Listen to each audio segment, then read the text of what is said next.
Kia ora, Kelly. Kelly Kahukiwa is joining us this evening, New Zealand time, talking to us about plant signals and having a conversation about his wondrous mahi. Kelly is someone that is very dear to Awhi World. We have known him since we arrived in Whangarei and have done at least a couple of projects. He's a maestro extraordinaire of many, many different things, and it is best that I allow him to share his magic with you directly, because I would never be able to do it justice. Welcome, Kelly, for coming this evening and talking about your mahi. Please tell us a little bit about your wondrous being. Kia ora, Maggie.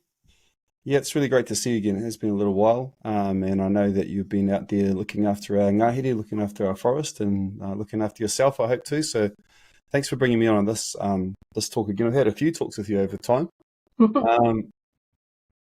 I guess in relation to what you're talking about, which is around biosignaling, isn't it, really, inside of what we would call the ngahere. The way that I've been involved in that is I initially had curiosity about how we have a belief that there's an energy inside of the forest, which we call tane mahuta. It actually has a lot of different names, and it's the evolution of the forest canopy itself. Right from back in the beginning of time, really, when the heaven and earth were separated, and inside of there are a whole lot of, I guess, there's a breadcrumb trail for us of an interconnectivity that relates to sound and light, and it's through chants that have been handed down to us. It's through our waiata, our songs themselves. It's through our holistic healing modalities, which are really all mostly around forest types of medicine, and to tell of any indication in the forest, we don't look at trees as such as individuals. We look at them as part of the whole system. So therefore, what's running through that system, just like in a house, you'd have electricity, which powers the different lights and the different, I guess if you have a TV and you have a radio, whatever's running through your house, it's run by one source. And for us, that one source that runs through the forest really informs us of how we're going. So we're trying to find that in ways of using our bodies as instruments to be attuned to what that force is. And that force is called Modi. And when we have an indication of Modi inside of a whole system and how we're related to it and how we affect it and how we're affected by it, we're able to then live more meaningful lives as Māori, because we're then related back to the source of creation. And then that source of creation is our spiritual beliefs. Before Christianity came here, we had a really deep connection to everything through trying to tap into this force, this one system, Modi and Wairua. So that's a kind of a basis of it, but I know I've just used words that people probably don't understand, so we can unpack those a little bit more. Anyway, is that an okay introduction? It is. It's a fantastic introduction. So you yourself, Kelly, have a very interesting background in that you have a sound background in various different ways, traditional sound as well as kind of as a sound engineer. Well, you do a lot of different kinds of music and sound per se, right? And you've also worked in the cultural sphere. So you're kind of a cultural advisor, cultural consultant in different ways. You've had leadership and teaching roles. And you've also got this very interesting research or a kind of activist environmental role that you have intertwining amongst those, and also as a side hustle in a certain sense as well, sort of like your passion or your research. Can you say a little bit more about how you engage with and encounter this interconnectivity in those different ways within your own practice, those different elements of your practice? Kia ora. It's if I actually go back to how I had my first encounters with realizing that I was a person who was affected by sound, I noticed that there were people around me who were like really good sound producers when I was younger, and they were, I guess I was more of a sound capturer. So it took me years before I even took up an instrument, because I was still captivated by what sound was actually doing to me, rather than having a need to reproduce sound itself.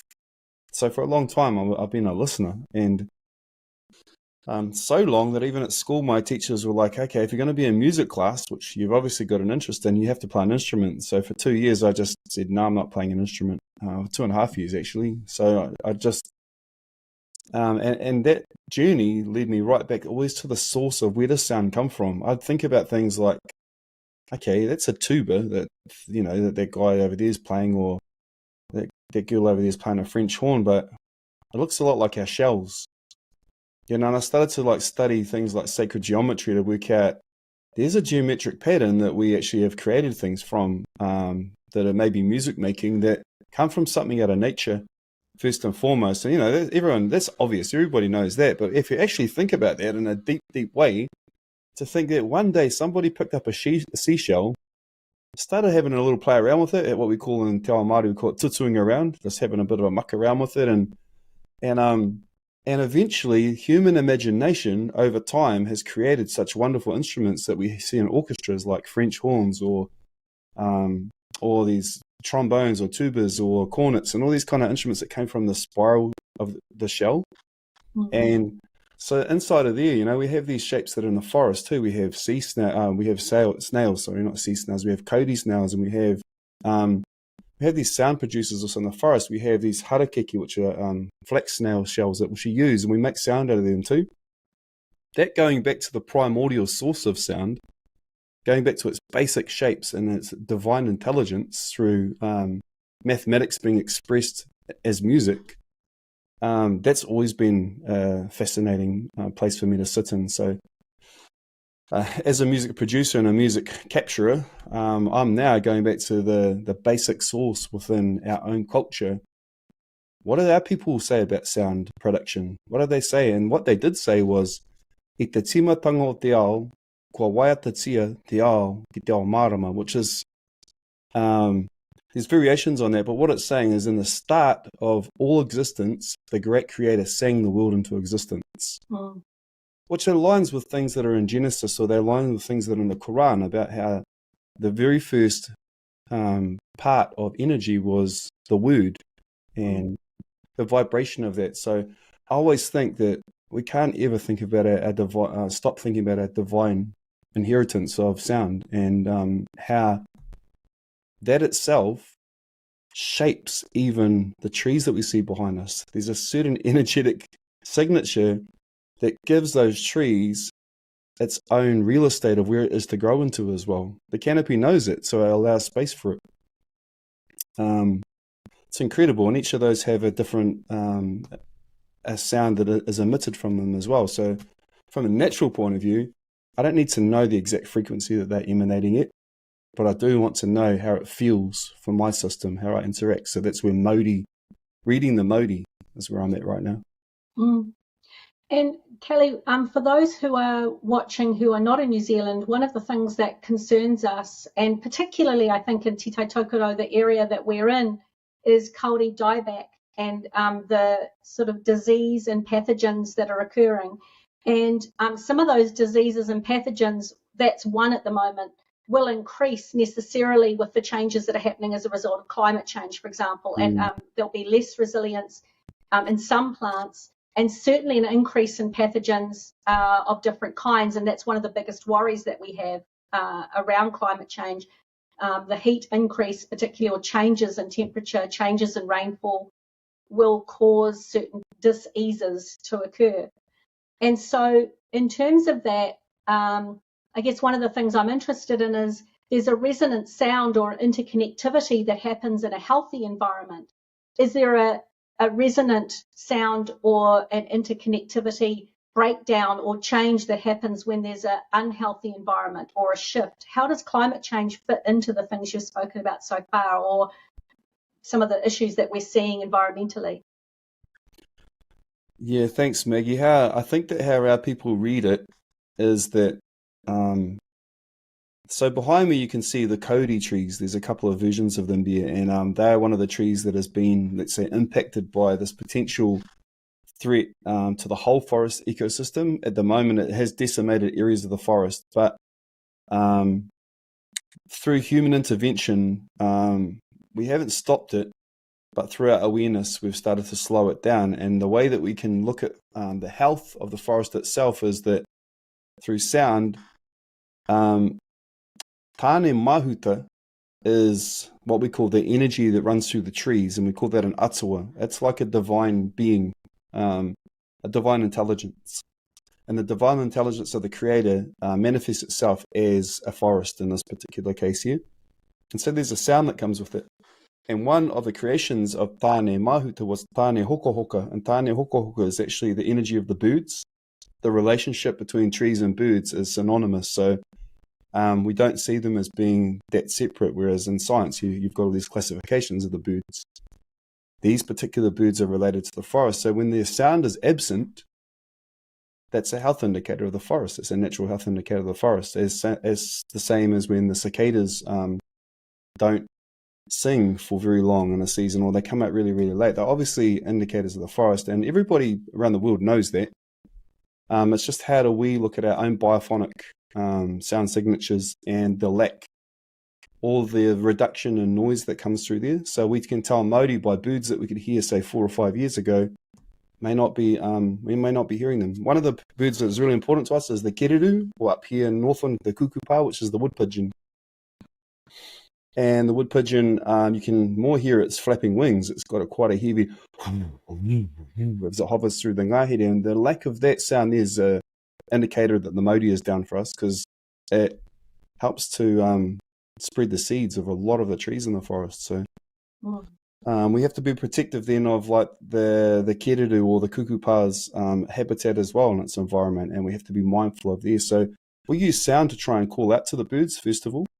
So we try and understand their sound, and we use our instruments to have conversations with them. And we use it as a way of saying, hey, we're actually here like our ancestors were, and we are here to live in harmony in this forest here.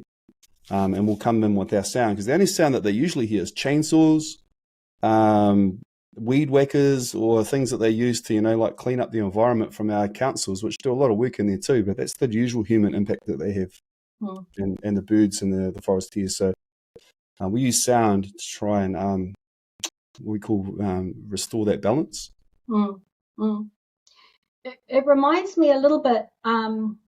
So two things it reminds me of, or something that comes to mind, is we did a project in Manurewa once where we had a derelict tower, and what we did was we created a resonant structure within the tower using amplifying speakers, and then we recorded sounds of really happy things around Manurewa, and we connected put the sounds into the tower, so the tower was resonating sounds of happiness within itself as a kind of regenerative idea. And certainly within BioSignals, the research we've been doing around sensors and code hasn't actually been with the plants itself. It's been the ecosystem around it. It's sensors that measure the soil or the chemicals in the soil, the humidity, etc. Because we're interested in that interconnectivity and how we can generate signals, but then feed the signals back in a way that amplifies. Particularly around plants that we've just grown or planted, like vibrant plants, if that makes sense.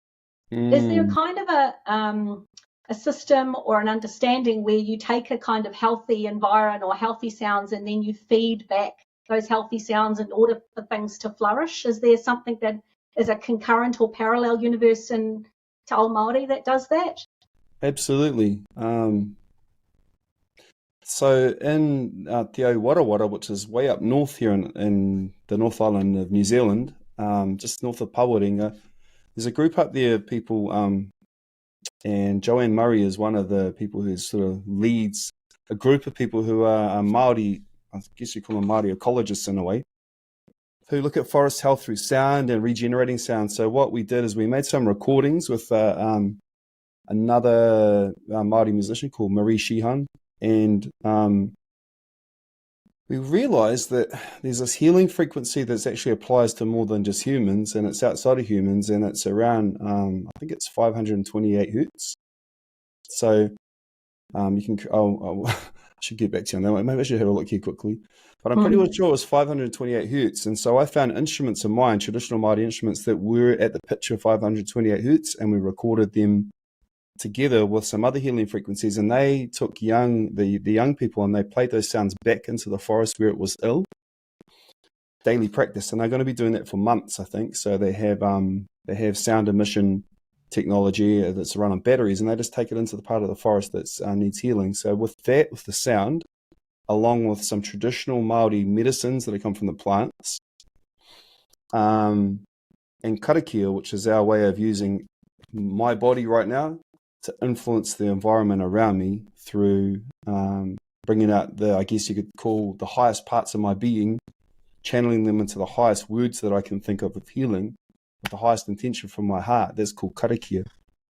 So putting all those together at the moment, they're mentoring rangatahi, younger people, who are teenagers, to go in and do that, to carry that work out at the moment on their forest, wherever they see forest health is diminished. And so the results of that will be back soon, but so far the results have been really great for the community with the connection to the forest, and that's where the forest has been lonely for us. It's been lonely for us. We're going back in numbers, young people, old people are, to do whatever we can, and that's a great start towards healing. What a beautiful project. Did that answer your question, Maggie? I know I'm answering all these around the edge of everything. I think for me, one of the other questions I was going to ask you is BioSignals, the project that we're working with at the moment, which is funded by the British Council, primarily at British Council Philippines. One of the things we're doing is a kind of reconnaissance, or how do I put it, like some research into the possibility of sending signals into space. So we have an agency in the UK who, are doing some things, and we're looking at university, I should say, looking at the possibilities of space signals. How does that fit in a cultural context, Kelly? Like in terms of Māori culture, for example, is it appropriate to take plant signals and send it into space? What would be a reason for doing that that's useful, or would it be a tapu thing to do? I guess that's a question I'm interested in asking you. Well, if we go back to the basics of our cosmology, and a time which we call Te Orokohanga, which is the start of creation altogether, how I said that at the beginning of time, the great creator sang the world into existence. What came from there was what we call atua, and some people have say the word gods, and that's okay, that word, but for us, what it really means is that the different partitions of the universe, and especially the one that we know, which is the Earth's biosphere, has been given different names to each of those realms. So the wind has the name of Tāwhiri Mātea, the forest has the name of Tāne Mahuta, the ocean has the name of Tangaroa, the realms of these atua energies. And those atua came from Rangi Nui, which is actually outside of the Earth's, actually anything above the ground, and then going all the way out to the outer atmosphere is Rangi Nui. So there's a relationship for us all the time. So if we were to say transmit some of the frequencies from Tāne Mahuta, all we're doing is amplifying them. We believe that those are happening all the time anyway, because we believe that our atua are always talking to their parents. So Rangi Nui being the father, and Papa Tuanuku being the mother. So really what it's amplifying is Papa Tuanuku's voice back to her husband, Rangi, which is the sky, and they got separated at a time. So we believe those communications are happening now, and the trees are like conduits for that communication constantly. So it's nothing out of the ordinary to emit those frequencies out. Just as long as you're not bringing back any freaky deakies from the from the communications you want to come and destroy our whole atmosphere. Yeah. Point noted. Yes. And I guess at the moment, grounding it back to yourself, Kelly, what is your passion? Like, you're obviously doing a lot of different, doing a lot of very, very important work in terms of your cultural consulting and work. But in terms of your creative and artistic practice, which obviously that intersects with, where is your heart at the moment, and what do you see yourself doing next? It's about making sure that, first and foremost, that the Indigenous people of our land are reminded of our divine connection back to Tāne Mahuta as one of our atua, and that forest is essential for our grandchildren, the health of our grandchildren. And then beyond that, not just our indigenous people who have become disconnected through the colonization process a while ago, is to remind them of this magic of this forest. So learning the different crafts and learning the different knowledges that are inside of there, to bring them back out to our people in a really simple way, to try and entice them to slowly come back into the forest and make it a normal part of their environment again. That's a passion of mine, but I like to do it through real simple ways, like just music making, storytelling, finding magic, finding little magical pockets that are in the ngahere that you can't find anywhere else, and bringing them back and highlighting them and telling people, kind of like if you went and saw a fantastic movie and you went and told everybody about it, you know, and then everyone goes to that movie. I like to do that with the forest as well. So, and I like to do that with really, like I said, simple things, just with our traditional Māori instruments, with taking people into the forest to teach them, or to be even for me to be taught. I like to take people into the forest who can teach me a lot of stuff as well, and we just share different information. Yeah, and I haven't been in there for probably, you know, a good 3 or 4 months, like regularly, and I'm just going back in there now. I really like being in the time of autumn. It's autumn for us here in Aotearoa, and just a whole new, the modi changes. There's a whole bunch of seeds, new seeds that are being dropped.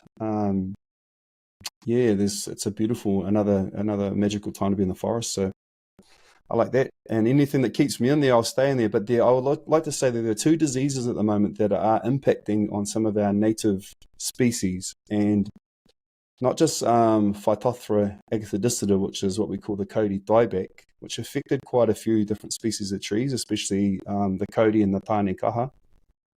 But there's another one that we have now, which is in one of the rusts that attack the myrtles, and we have quite a few of the myrtle species here. So that one there is coming through it's coming through the wind. So the other one of them came down through the roots. So I was studying water and studying the water table, and how water is an indicator of modi and how water works inside of our ngahere system. And now I'm actually finding that I'm trying to work out how do we raise awareness. So these pollens from this dust is coming in through the wind, and it's impacting on our trees already here in Northland. And it's actually decimated forests down in the east coast of the North Island too. So very concerned about it. So it's about trying to raise awareness to people. So I think the more awareness we have, we can spot if these things are happening. We can let our authorities know with biosecurity actually how to where these things are happening to, instead of being helpless, you know. And I guess for those, there are many people watching who are in the kind of science, botany, research, technology space. So having that awareness, one of the reasons I invited you is to have some of the awareness of those things, because some of the research they're doing may be applicable in some way. And is there ways to develop sensors, for example, that measure pollen count or measure, you know, different kinds of pathogens and things, which is something I'm quite interested in. Well, yeah, we're trying to attack the problem from different ways of thinking. So once Indigenous minds get involved, we think outside of the circle or the square or whatever it is. So at the moment, we think that these rusts actually exist through forests everywhere. There's rusts all over different trees, but it doesn't create an impact. But this particular rust, it's almost like the forest has its pH level is out. So in Venezuela, where this where this rust originated from, in its natural state, that rust is all over trees throughout the forest, and they're fine. They live. So there's something to do with the soil health, which has an immunity to that rust. So it's not a pest. It's actually it's a natural native rust in Venezuela. But for us, our forest health and imbalance, and it could be through such things as not having enough seabirds coming into the forest, and the way that their waste, their excrement produces like the potassium or the phosphorus or whatever's in their particular droppings that are actually essential for forest health. Therefore, what are we doing that's impacting our seabirds' relationship with the forest?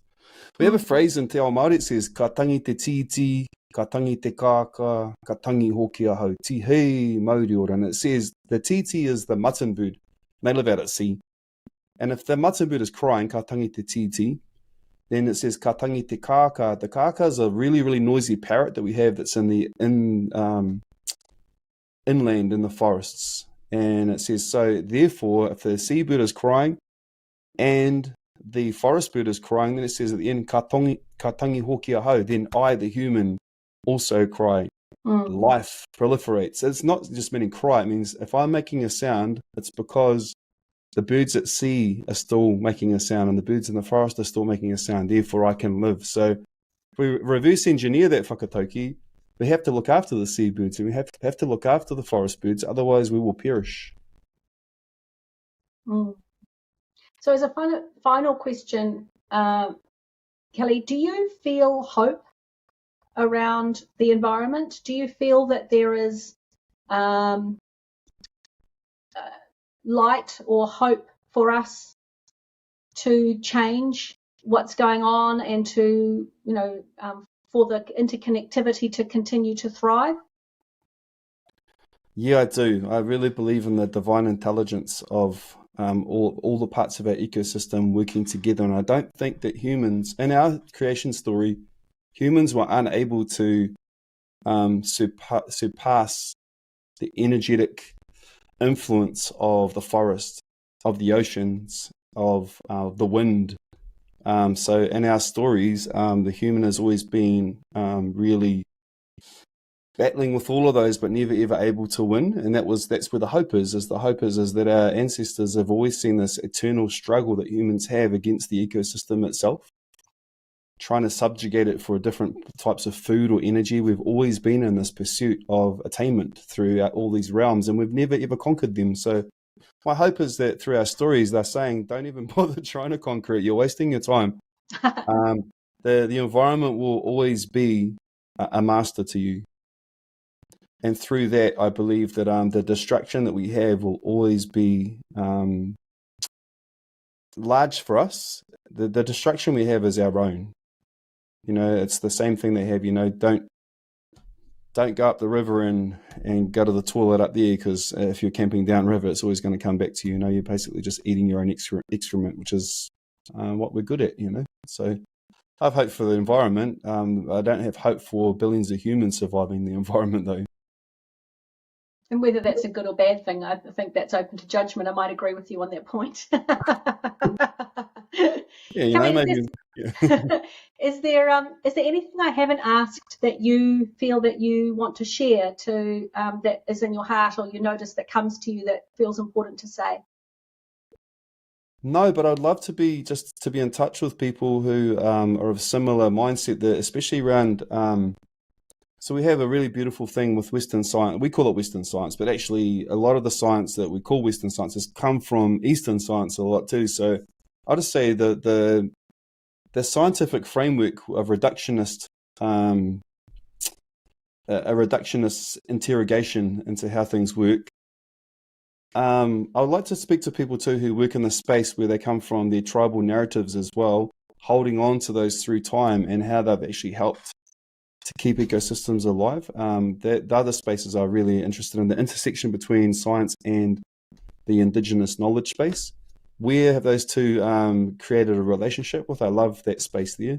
We call that Te Puaho Te Ako, and it's like where in an estuary you have the mixture between salt water and fresh water blending in, and the beings that are in there are kind of like sometimes very uncomfortable because the saltwater ones have accidentally been thrown into the freshwater area. And it's a bit of a mixture of the salt and the fresh water, and vice versa. The freshwater ones have also been thrown into this environment, and where it's a bit saltier. So I kind of like to exist in that space where I'm a bit uncomfortable. There are other people being uncomfortable with surviving in that space. So anyone else who's in the estuary there, get in touch. I'm keen. Cool. And I think what I'll do is I'll put your email address on the thing that I post, that so people can contact you, or we can find a way to put the most appropriate contact details for you, Kelly, so people can do that directly. Yeah, especially if anyone has any solutions around what we call the myrtle rust that's here, and it's really affecting some of our native species. We have some wonderful experts here in Aotearoa, but who knows, there may be someone out there who has a piece of the puzzle that we haven't thought of yet. For instance, just thinking outside the square, the rusts themselves are the same color as pollen. Perhaps there's a certain bee in the world that actually will come and uplift rusts just the same as they take pollen. Who knows? And it might be actually an insect that cleans up those rusts in forests that we don't have here yet. So who knows? Someone might have another solution that's a bit out the box, Yeah, well, I hope there is a solution. Kelly, thank you very, very much for contributing your knowledge. It's always a privilege to talk to you. And I think one of the things that I always find when I talk to you is that it feels like it's talking to somebody who's in a similar home. Like I think we have often talk and we come from I hear that and I feel happy in my heart that there's another person working in a deeply spiritual place related to the environment and doing good things in the world. And so it makes my Māori sing whenever I hear you talk. So thank you for doing that again. I always love talking to you and hearing from you. Thanks, Maggie. That was cool. Nice to talk to you too. And I also had time to ask you some questions about what you're doing, because it's been a while and I know you're always doing something magical out there too. And you've inspired me a few times to think about how I changed my practice too. So really appreciate that connection.